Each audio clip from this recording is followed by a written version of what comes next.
Él dijo, mi mujer solo sirve para la cocina. Pero cuando me vio abriendo mi propia empresa, se quedó en shock. Me llamo Irene. Y durante mucho tiempo creí que amar significaba sacrificarse en silencio. Durante más de 10 años, fui la esposa ejemplar. No por obligación, sino porque creía que eso era lo que uno hacía cuando amaba a alguien. Cuidé de nuestra casa como si fuera un templo. Siempre estaba lista para escuchar sus frustraciones, los problemas en el trabajo, las crisis familiares. Yo secaba sus lágrimas y ocultaba las mías. Renuncié a oportunidades, proyectos e incluso amistades, todo para no herir el orgullo del hombre que dormía a mi lado. Pero había un detalle, ese hombre solo me respetaba cuando estábamos solos. Bastaba estar en público, especialmente entre sus amigos, para que algo cambiara. El tono de voz se volvía cortante. Las palabras venían cargadas de ironía. Era como si necesitara hacerme sentir pequeña para sentirse importante. Para él, yo me volvía un blanco fácil y voluntario. Al principio, intentaba justificarlo. Es solo una broma. Está nervioso. No fue a propósito. Pero siempre eran las mismas bromas, las mismas miradas cómplices entre sus amigos, las mismas risitas incómodas de las mujeres que preferían no intervenir.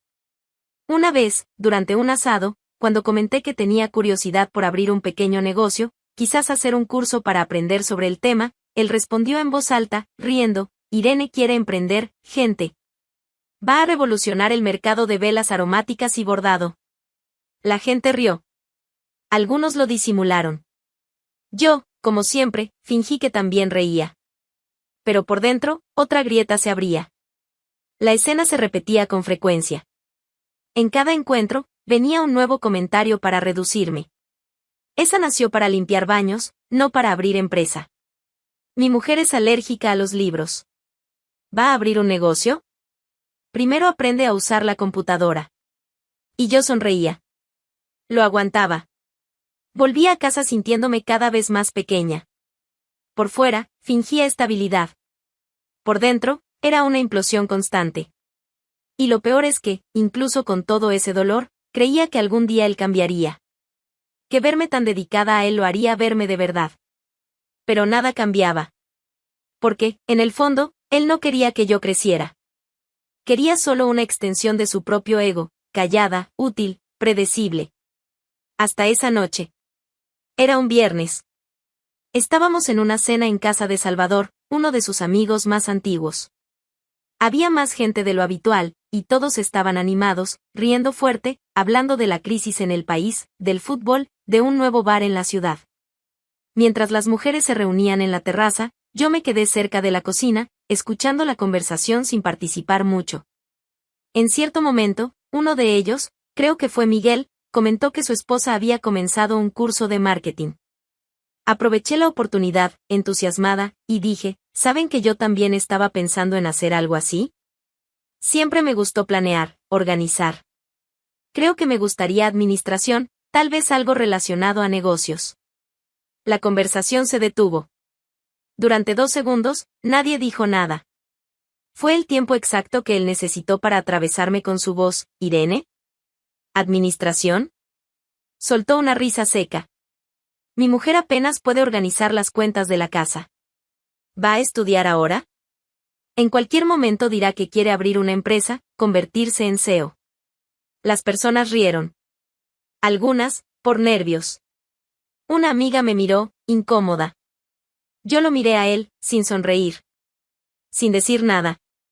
Solo lo miré fijo. Por primera vez, lo dejé ver que no tenía ninguna gracia. Me levanté de la silla despacio, respiré hondo y hablé, para que todos oyeran, es la última vez que me tratas así delante de los demás para intentar engrandecerte. La frase salió con una firmeza que ni yo misma esperaba. La mesa quedó en silencio.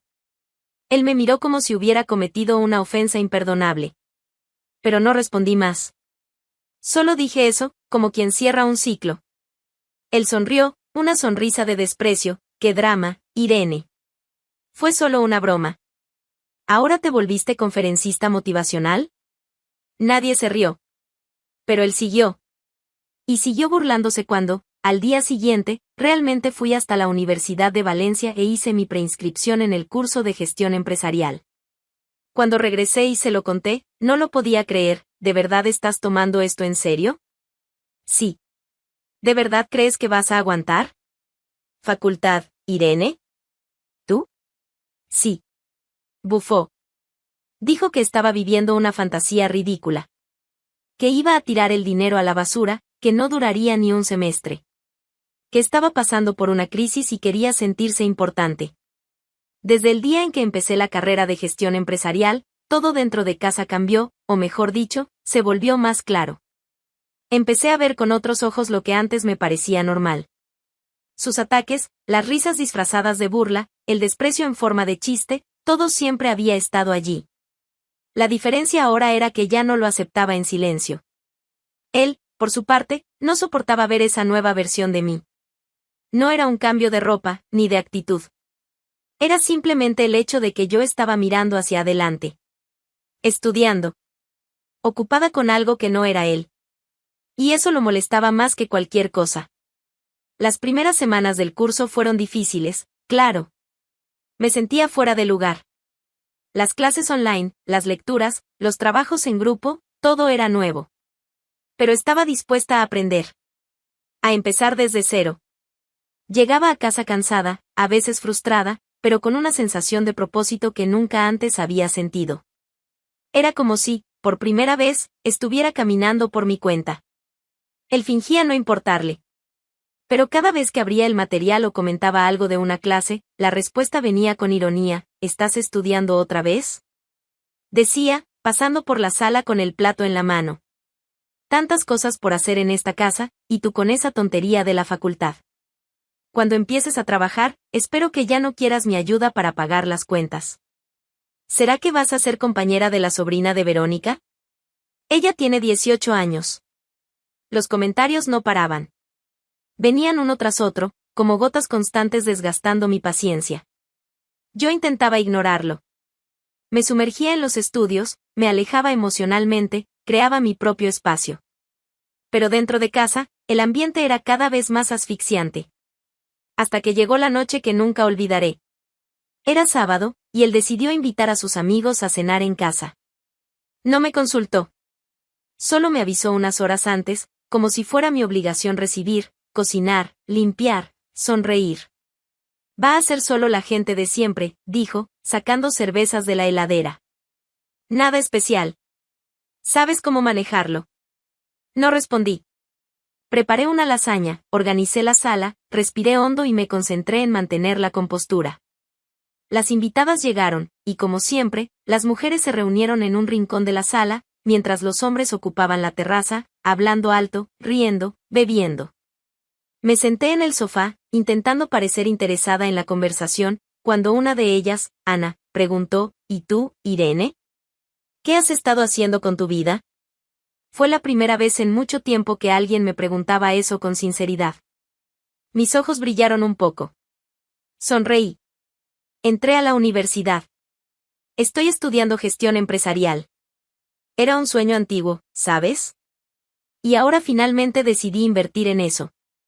Me está gustando mucho. Ana sonrió de verdad. ¡Qué maravilla! ¡Felicidades! Eso es tener coraje. Y aún cuidando de la casa, ¿no? Eres una guerrera. Iba a responder, agradecer, tal vez incluso contarle sobre la idea de un proyecto futuro que había comenzado a esbozar. Pero no dio tiempo. Él entró en la sala, con una cerveza a medio tomar en la mano, y dijo en voz alta, con ese tono helado que solo él sabía usar: ¿gestión empresarial? ¿Irene? Hizo una pausa dramática. La única empresa que ella administra es la cocina. ¿No es así, amor? Su risa llenó el ambiente. Los demás intentaron disimular la incomodidad. Alguien tosió. Alguien bajó la mirada. Y yo me congelé. Aquello ya no era una broma. Nunca lo fue. Era humillación. En público. En casa. Frente a mujeres que hasta entonces me veían como alguien común, y que ahora me veían como un chiste de mal gusto. No dije nada. No lloré delante de ellos. Solo me levanté, con la cabeza en alto, y fui al cuarto. Cerré la puerta, apoyé la espalda en la pared y respiré. Las lágrimas vinieron como una ruptura. No era tristeza. Era agotamiento. Estaba vacía. Totalmente vacía. Y en ese vacío, finalmente, vino una certeza: no iba a vivir eso nunca más. Ni un día más. Tomé una maleta pequeña. Metí algunas ropas, mis documentos, los cuadernos de la universidad y el cargador del celular. Escuché las risas continuar del otro lado. Lo escuché gritar algo como: ¿ya vas a hacer drama? No respondí. No miré atrás. Bajé las escaleras con pasos firmes. Abrí el portón y pedí un auto por aplicación. 10 minutos después, ya iba camino a casa de mi abuela. Llegué allí alrededor de las 11 de la noche. Allí, en el sofá de su sala, con la manta de lana que ella siempre usaba en invierno, finalmente me permití desmoronarme. Dormí sin miedo. Sin tener que disculparme por existir. Al otro lado de la ciudad, él reía. Con el ego inflado, dijo a los amigos: va a volver. No le doy ni 2 horas. Ella no vive sin mí. Pero las horas se convirtieron en días. Y los días en semanas. Y yo no volví. La casa de mi abuela, en Castellón, siempre olía a cosas buenas. Pan en el horno. Ropa limpia. Cariño sin prisa. Me recibió sin preguntas, sin discursos, sin condiciones. Me ofreció té caliente y silencio. Y era todo lo que necesitaba. Pasé días enteros llorando, durmiendo en horarios desordenados, mirando al techo intentando entender cómo aguanté tanto por tanto tiempo. Ella me dejaba vivir ese luto con calma, pero siempre estaba cerca. Me despertaba con pan casero, ponía mantas extras cuando hacía frío, y cada vez que yo decía perdón por darte trabajo, ella respondía con la misma frase: trabajo da quien hace maldad. Tú solo te estás curando. Afuera, el mundo seguía. Y él reía. En el segundo día después de mi salida, comentó con un colega de trabajo que yo estaba haciendo drama y que pronto volvería con el rabo entre las piernas. Dijo que me conocía, que era muy débil para mantenerme lejos de él. Que esas crisis femeninas pasaban rápido. Rieron juntos. Al 5.º día, llamó. No atendí. Al 7.º día, apareció. Logró averiguar dónde estaba. Era temprano por la tarde, y yo estaba sentada en la mesa del porche con mi abuela, revisando material de la universidad. Ella tomaba café y contaba historias de cuando trabajó como costurera. De repente, escuchamos el portón golpear 2 veces. Me levanté sin prisa, y allí estaba él. Con jeans y camisa, parecía tranquilo, pero había algo en su mirada que me alertó. No era arrepentimiento. Era cálculo. Irene, ¿podemos hablar? Mi abuela se levantó despacio. Lo miró con firmeza. Aquí afuera. Él sonrió, algo teatral. Doña Consuelo, solo quería hablar con Irene, no vengo a causar problemas. Y yo le estoy diciendo que, si causa cualquier cosa, llamo a la policía. Ella cruzó los brazos, sin alzar la voz. Él me miró como esperando complicidad. Pero no encontró nada. Solo silencio. Irene, mira, yo sé que me pasé. Dije tonterías. Me cedí. Pero tenemos una historia, ¿no? ¿Vas a tirar todo por un exceso de una noche? Rodé los ojos. No fue una noche. Fueron años. Pero tú sabes cómo soy, carajo. Yo hablo sin pensar. Yo bromeo. ¿Soy así? Siempre lo entendiste. ¿Ahora de repente eres víctima? No soy víctima. Solo dejé de aceptar. Intentó dar un paso al frente, pero mi abuela lo bloqueó con el cuerpo, firme como una muralla. Un paso más y te vas esposado. Él rió, con desprecio. ¿Desde cuándo te volviste tan arrogante, Irene? ¿Desde qué empezaste esa universidadcita? ¿Te crees mejor que yo ahora? No. Solo entendí que nunca necesité de ti para ser quien soy. Su rostro cambió. Se puso serio. Tragó en seco. Estaba dispuesto a hablar. Podíamos resolver esto entre nosotros. No tienes que tirar todo. Sé que me amas. No. Tú sabes que te amé. Eso se acabó. Solo quieres recuperar el control. Abrió los brazos, teatral. ¿Y tú qué quieres? ¿Fingir que vas a vivir de cuadernos y PDFs? ¿Que tu abuela va a mantener tu ilusión de empresaria? Mi abuela respondió por mí, yo mantengo su paz. Algo que tú nunca supiste ofrecer. La rabia cruzó sus ojos como una sombra.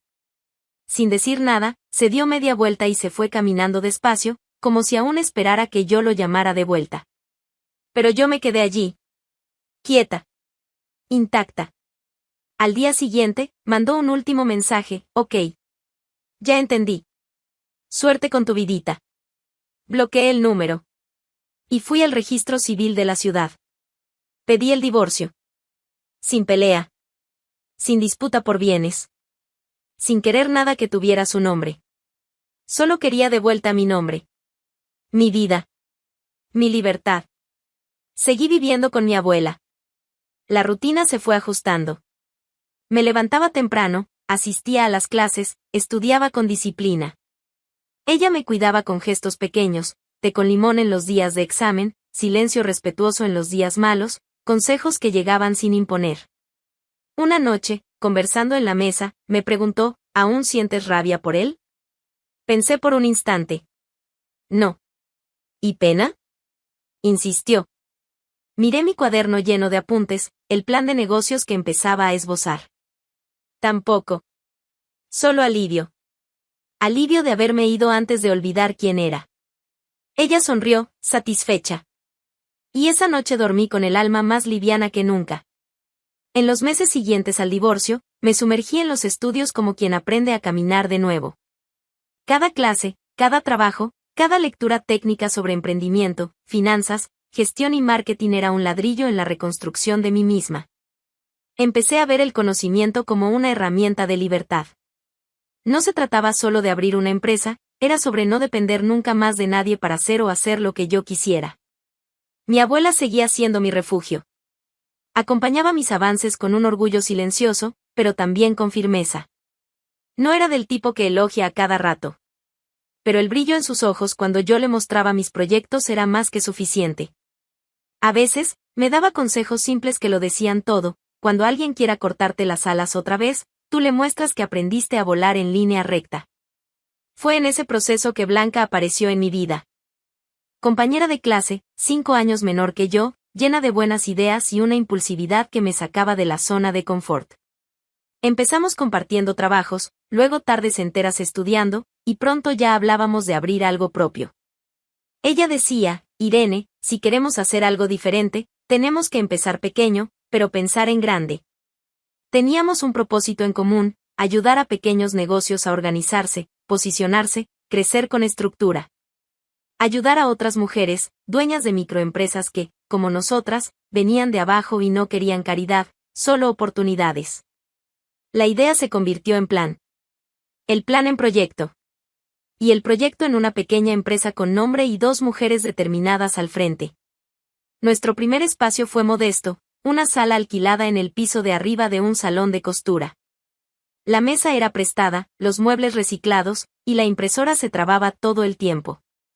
Pero había café, determinación y clientes fieles. Gente que confiaba en nuestro compromiso, en nuestra seriedad, en nuestra pasión por transformar el desorden en negocio. Trabajamos 2 años de lunes a lunes. Nada de vacaciones, nada de lujos. Cada centavo era reinvertido.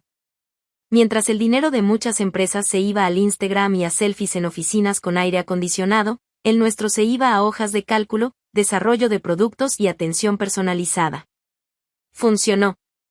Lento, pero firme. Primero duplicamos el número de clientes. Luego empezamos a rechazar algunos. Era hora de crecer. ¿Y si abrimos una tienda física?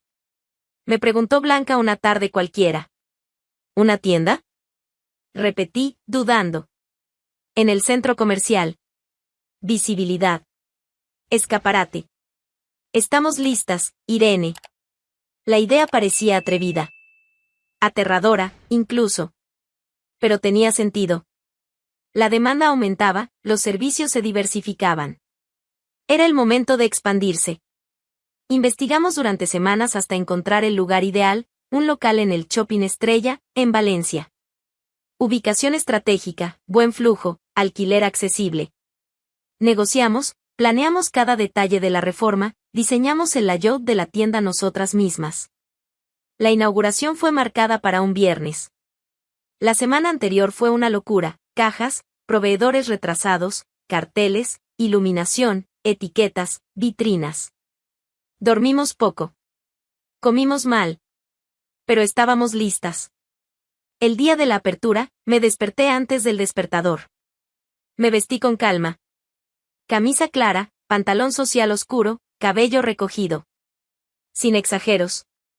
Quería parecer exactamente como me sentía, segura, centrada, dueña de mí. Cuando llegamos al centro comercial, los empleados aún arreglaban los pasillos. La tienda estaba perfecta. Blanca, aireada, con los productos alineados en las estanterías, los adhesivos en el escaparate y el logo en destaque, Linea Clara, soluciones para pequeños negocios. Blanca me miró con los ojos llenos de lágrimas. Lo logramos. Aún estamos empezando. Pero sí, sonreí. A las 10 de la mañana, abrimos las puertas. Y el movimiento comenzó. Clientes antiguos vinieron a abrazarnos. Nuevos entraban por curiosidad. Familiares, vecinos, compañeros de la universidad, hasta profesores aparecieron. Con cada nuevo rostro, una parte de la antigua Irene iba quedando atrás. Aquella que se callaba. Que pedía disculpas por soñar. Que aceptaba la risa de desprecio de quien decía tú no puedes. Pude. Durante la tarde, un cliente nos dijo, ustedes dos tienen pinta de empresa grande. Respondí de inmediato, somos grandes. Porque nadie crece más que quien ya fue pisado. Al cierre, abracé a Blanca. Estábamos exhaustas. Pero en paz. Después de que me separé, él se dedicó a vivir como siempre quiso, sin freno, sin respeto, sin nadie que le pusiera límites. Y lo que cosechó de eso llegó rápido. Tuvo una nueva mujer en pocos días. La primera fue una peluquera que conoció en un bar y llevó a casa ese mismo mes. No duró 3. Luego vino una mesera, que él decía que era demasiado moderna para compromisos. Hubo otra, y otra más, y 2 más que desaparecieron sin dejar rastro. Ninguna se quedó. Ninguna aguantó. Y ninguna sirvió para llenar el vacío que yo había dejado y que él juraba que no existía. Las finanzas se descontrolaron antes incluso de que él lo notara. Vendió el coche diciendo que era demasiado caro de mantener. Entregó el departamento y alquiló un cuartito lejos del centro. Devolvió tarjetas de crédito, dejó deudas con proveedores de un negocio que intentó montar y abandonó. Intentó trabajar por cuenta propia, luego fue despedido de 2 empleos por comportamiento agresivo. Hasta que aceptó lo que quedaba, un puesto como auxiliar de limpieza tercerizado en un centro comercial de la ciudad. Y fue ahí donde nuestros caminos se cruzaron de nuevo. Sin que ninguno de los dos lo quisiera. Yo ya estaba enfocada en la tienda. Linea Clara había salido del papel, inaugurada con todo lo que teníamos derecho, carteles, fachada nueva, obsequios, fila en la puerta y agenda llena. El movimiento fue tan bueno que casi nos quedamos sin stock en el primer fin de semana. El tercer día después de la apertura, al inicio de la tarde, estaba ayudando a Blanca a reorganizar uno de los expositores cuando escuché mi nombre llamado por una clienta. Fui hasta la puerta. En la acera del centro comercial, a través del vidrio, mi mirada se cruzó con la suya. Uniforme celeste. Gafete torcido en el pecho. Escoba en un brazo, balde en el otro. Se detuvo. Me miró. Yo lo miré de vuelta. Sin una sonrisa. Sin rabia. Sin palabra. Bajó los ojos, dio la vuelta y siguió caminando.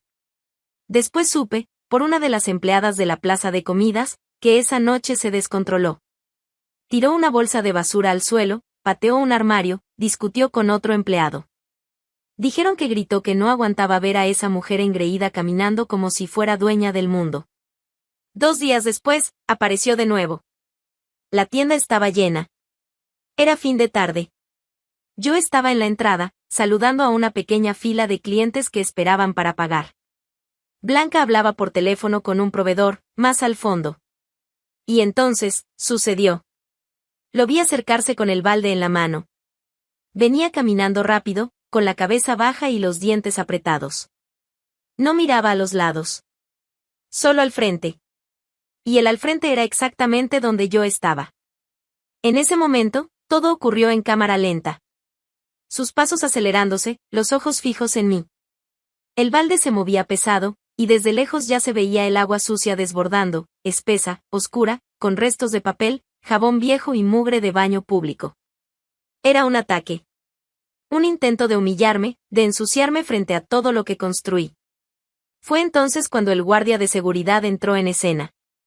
Víctor, uno de los más atentos del equipo, vio el movimiento anormal y actuó antes de que cualquiera pudiera reaccionar. En 2 segundos, cruzó el pasillo y agarró el brazo del agresor con un tirón seco, forzándole la mano hacia abajo. El balde cayó. Parte del agua salpicó en las piernas del propio agresor, y el resto se esparció por el suelo, ensuciando el piso entre la vitrina de la tienda y el pasillo central. La gente gritó. Algunos retrocedieron. Otros sacaron sus celulares. Él intentó soltarse, gritando, «¡Suéltame! ¡Suéltame! Ella se lo merecía. Esa mujer no es nada. ¿Ustedes creen que ella es qué? La empresaria perfecta. Todo fachada». Yo me quedé inmóvil. Lo miré a los ojos. Sin miedo. Y él lo notó. Notó que su intento de humillarme ahí, delante de todos, fracasó de la peor manera posible. Él se convirtió en un espectáculo vergonzoso ante su propia impotencia. Víctor lo sujetaba con fuerza. Llegó otro guardia de seguridad. En 2 minutos, ya lo estaban sacando, sucio, jadeando, aún gritando, «Ella me destruyó. Esta tienda es mía. Yo la creé. Esto debería ser mío». Le respondí desde donde estaba, sin alzar la voz, «Tú nunca construiste nada. Solo intentaste impedir que otros construyeran. Y ahora estás cosechando lo que sembraste». La gente alrededor aplaudió. No por mí, sino por el fin del absurdo. Por la escena grotesca que había terminado allí. 2 días después, recibí un aviso de la administración del centro comercial. Él había sido despedido por justa causa. Intentó defenderse, inventó historias, dijo que no fue así. Pero el video hablaba por sí solo. Algunos empleados me preguntaron si quería levantar un boletín de denuncia. Dije que no. No porque no lo mereciera, sino porque no valía mi tiempo. Ya había recibido el peor castigo posible, ver con sus propios ojos que todo aquello que intentó impedir, floreció sin él. Con el crecimiento de la tienda, las cosas cambiaron rápido. En menos de 2 años, logré comprar mi casa.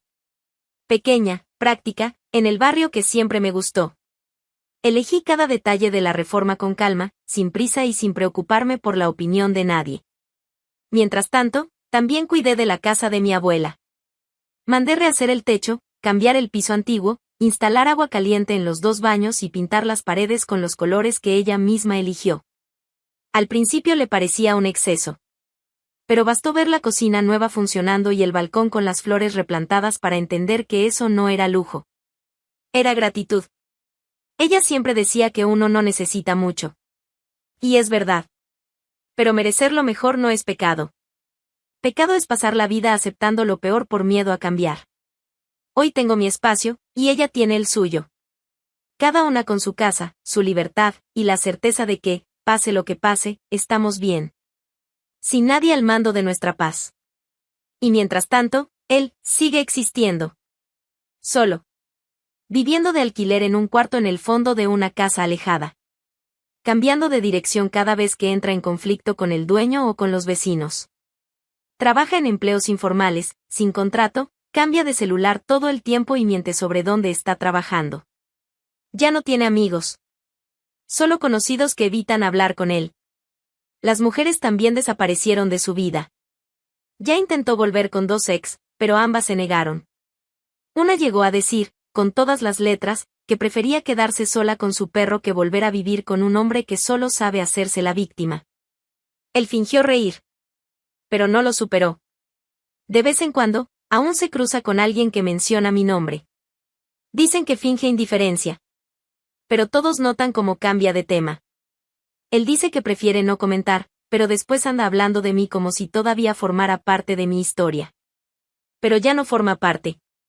Hoy, él es solo un eco que ya no alcanza ningún lugar. Supe que, de vez en cuando, aparece por el centro comercial como cliente. Pasa rápido por los pasillos y nunca mira directamente hacia la tienda. Pero sé que la ve.